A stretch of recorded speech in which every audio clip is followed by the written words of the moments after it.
नमस्कार दोस्तों। सहायक अध्यापक को लेकर के एक और बड़ा अपडेट आया है।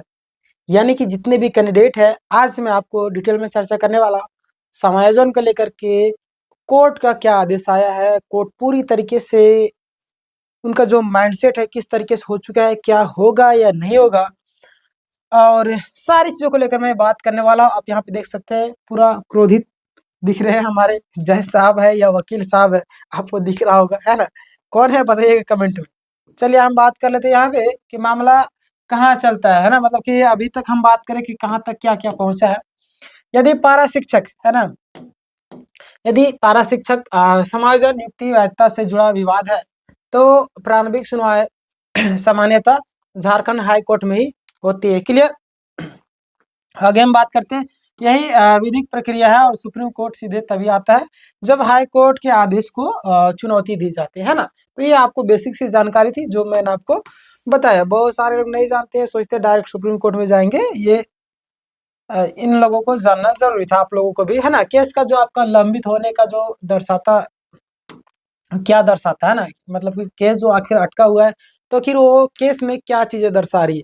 तो यहाँ पे गौर कीजिएगा आप लोग कि अगर जनवरी से मामला लिस्ट हो रहा है, लेकिन सुनवाई आगे नहीं बढ़ी, तो इसका क्या अर्थ है ना? आपको पता होगा, पिछला वीडियो में मैंने आपको बताया था, मामला आपका जनवरी से अटका हुआ है, तो आखिर मामला आगे क्यों नहीं बढ़ रहा है? तो देखिएगा, काउंटर एफिडेविट लंबित हो सकता है, स्टेट ने आपका समय पर माँगा हो सकता है ना, स्टेट में आपका समय माँगा हो सकता है। तो कई बार क्या होता है ना, समय माँगा जाता है, समझ रहे? समय वगैरह सारी चीज़ें माँगी जाती है, तो उसमें भी आपका लंबित हो जाता है। आगे हम बात करते हैं, दस्तावेज पूरे ना हो, कई बार क्या होता है, जो आपका डॉक्यूमेंट्स है, जो चीज़ें माँगी गई थी, चाहे आपका जो चीज़ सबमिट करना होता है, वो आपका कंप्लीट नहीं होता है। सीजल के मामले में देखिएगा, जाँच अभी तक चल ही रहा है, एसआईटी गठित है और छोटे-छोटे नमूनों को पकड़ा जा रहा है। खैर छोड़िए, उस पर बात ही नहीं करेंगे हम लोग, जो होना था हो गया। अब बोलते हैं ना कि चिड़िया चिड़िया जब चुग गई खेत, पछतावे से क्या फ़ायदा, है ना? तो वही हाल है कि आप सीजल को बात नहीं करेंगे, आप बात करेंगे सहायक आचार्य के आने वाले विज्ञापन की, समायोजन की बात करेंगे, पारा शिक्षक की बात करेंगे। यह सामान्यतः न्यायिक प्रक्रिया है, केवल लंबित होने से केस की मजबूती या कमजोरी तय नहीं होती ना। बहुत सारे लोग अलग-अलग तरीके से बातें रखते हैं, तो ये आप सभी को पता होना चाहिए। क्लियर? मतलब अटका हुआ तो ये ना सोचिए कि हमारा केस अब कमजोर हो गया या आपका ये हो गया, मजबूत हो गया, समझ रहे? देखिए, ध्यान दें आप लोग। State has been given enough opportunity का जो वास्तविक अर्थ है, उसका अर्थ क्या होता है? यदि यह टिप्पणी ऑर्डर शीट में दर्ज है, तो इसका क्या मतलब है? ठीक है, ऑर्डर शीट में आपको वहाँ पे जो मैंने पिछला वीडियो में बताया था, उसमें दर्ज किया गया था, तो इसमें क्या बताया? यानी कि कोर्ट ने कई बार समय दिया, समझ रहे? कोर्ट जो है कई बार समय दिया, अब और देरी स्वीकार नहीं होगा, है ना? अब जो आपका और भी देरी स्वीकार नहीं होगा, समझ रहे? यानी कि और अब लंबा समय नहीं खींचा जाएगा। यानी कि यह प्रक्रिया पर सख्ती है, समझ रहे? कुछ भी प्रक्रिया अब आगे नहीं बढ़ेगी, यही खत्म कर दिया जाएगा या समाप्त हो जाएगा, है ना? यानी कि यह निर्णय संकेत नहीं है, समझ रहे? चलिए आगे बात करें, मतलब कि निर्णायक, समझ रहे? चलिए आगे बात करते हैं हम लोग। अगला आपके सामने आता है, कोर्ट की नाराजगी है, समझ रहे? यानी कि देरी पर नाराजगी, ना कि परिणाम तय करना। बहुत सारे बोलते हैं कि आप यही आपका लास्ट निर्णय, ऐसा नहीं है।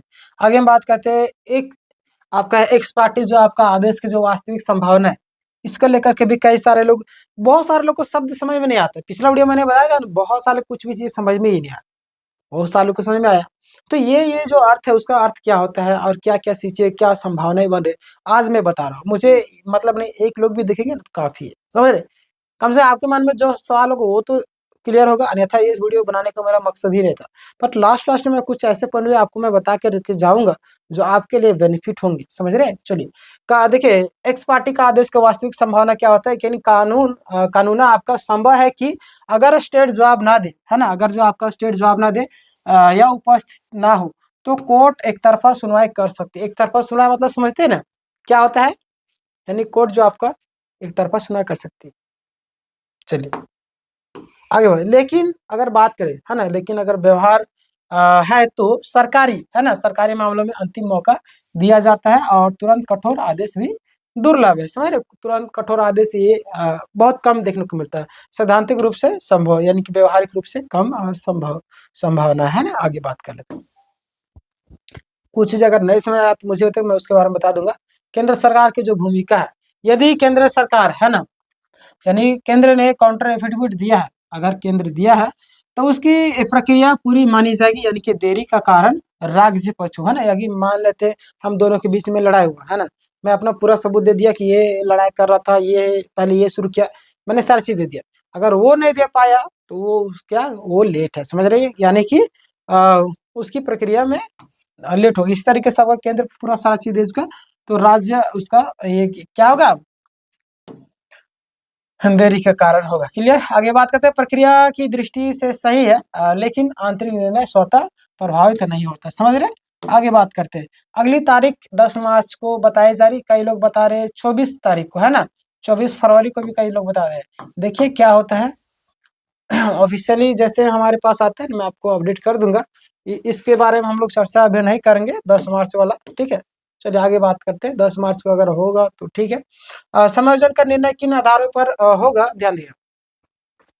कोर्ट निम्न निम्न बिंदु देखेगी, नियुक्ति नियमों के अनुसार थी या नहीं थी, संविधान के अनुच्छेद 14 और 16 समान अवसर का जो पालन हुआ या नहीं। बिल्कुल, जब भी कोर्ट में कोई फैसला सुनाया था, कहीं ना कहीं कुछ चीजें देखी जाती है, और ऐसे नहीं कि कुछ अंधा सुनवा कर दिया जाता है ना, अंधेर नगरी चौपट राजा वाला हाल नहीं। अभी यहाँ पे सारी चीज, अगर कोर्ट को आप कागज देंगे, कोर्ट जो है कागज की भूखी होती है, कागज दीजिए वो आपकी तरफ फैसला सुनाएंगे, है ना, इमोशन पर नहीं चलते, समझ रहे हैं, भीड़ भाड़ पर नहीं काम करते। चलिए आगे बात कर लेते हैं हम लोग। क्या पूर्व में दिए गए निर्णय लागू होते हैं, तो विशेष रूप से सुप्रीम कोर्ट ऑफ इंडिया 2006 जो प्रसिद्ध आपका है ना उमा देवी का जो जजमेंट है, अक्सर ऐसे मामलों में लागू होता है, और जिसमें अस्थायी कर्मचारियों पर नियमितकरण पर सख्त मानक तय किए गए थे। क्लियर। चलिए आगे बात कर लेते हैं, यही असली कानूनी कसौटी होती है। अगला, क्या कोर्ट की आपका नाराजगी से समायोजन पक्का हो जाता है, ये सबसे अहम फैसला, सबसे अहम सवाल है, सबसे अहम क्वेश्चन है ना। क्या कोर्ट जो नाराज है तो क्या समायोजन तय हो जाएगा, क्या उसके तरफ ही फैसला दे देगा, तो इसका जवाब क्या, नहीं, है ना। ये ना सोचिएगा कि आपका यही होगा। नाराजगी प्रतिक्रिया पर टिप्पणी, है ना, नाराजगी क्या होता है, उसकी प्रतिक्रिया पर टिप्पणी होता है। अंतिम निर्णय लिखित आदेश के कारण ये सही था, यानी कि जब तक आपका लिखित आदेश नहीं होगा तब तक आप ये ना मानिए कि कोर्ट हमारे तरफ ही झुका हुआ है। क्लियर। आगे बात करें, जब तक लिखित निर्णय ना आए कुछ भी पक्का नहीं है। क्लियर।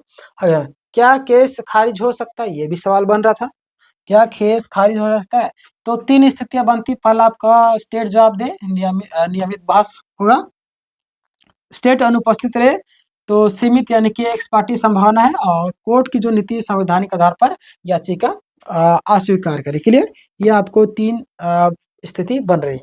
आगे बात करते हैं हम लोग, यहाँ पे ध्यान दे दे कि अगर मतलब कि हर स्थिति संभव है और अभी किसी भी निष्कर्ष पर पहुंचना जल्दबाजी होगा। क्लियर। ये क्लियर। वर्तमान की जो वास्तविक स्थिति है और निष्कर्ष तथ्यात्मक तरीके से मैं आपको बता रहा हूँ क्या मामला चल रहा है ना। अगर मैं बात करूँ तो मामला आपका लटका हुआ लंबित है, राज्य सरकार समयबद्ध जवाब उनके पर दबाव है, और अगली तारीख प्रक्रिया के लिए आपका महत्वपूर्ण है, और समायोजन पर अंतिम निर्णय अभी अनिश्चित है। जैसे कुछ आती है मैं आपको अपडेट कर दूंगा। मैंने हजारों छात्रों की हेल्प की है, सहायक आचार्य में और भी कई सारे एग्जामों में आपकी भी हेल्प करने वाला हूँ, इसलिए चैनल को सब्सक्राइब कीजिए, बगल में घंटी के आइकन उसको दबा करके ऑल कीजिए, ताकि जब भी कोई अपडेट आएगी, कोई लेटेस्ट अपडेट आएगी या कुछ भी आएगी, मैं आपको तुरंत अपडेट बता दूंगा। ठीक है। मिलते हैं नेक्स्ट वीडियो में। इस वीडियो को ज्यादा से ज्यादा लोग तो शेयर, ताकि इन इन शब्दों का जो अर्थ है उनको समझ में आ जाए। समझ रहे। आप देखिए, याद है कि जिंदगी में जितना आप लोगों की हेल्प करेंगे, ऊपर वाला भी आपको देखता है और आपकी भी हेल्प करते हैं। ठीक है ना। चलिए मिलते हैं नेक्स्ट वीडियो में। धन्यवाद।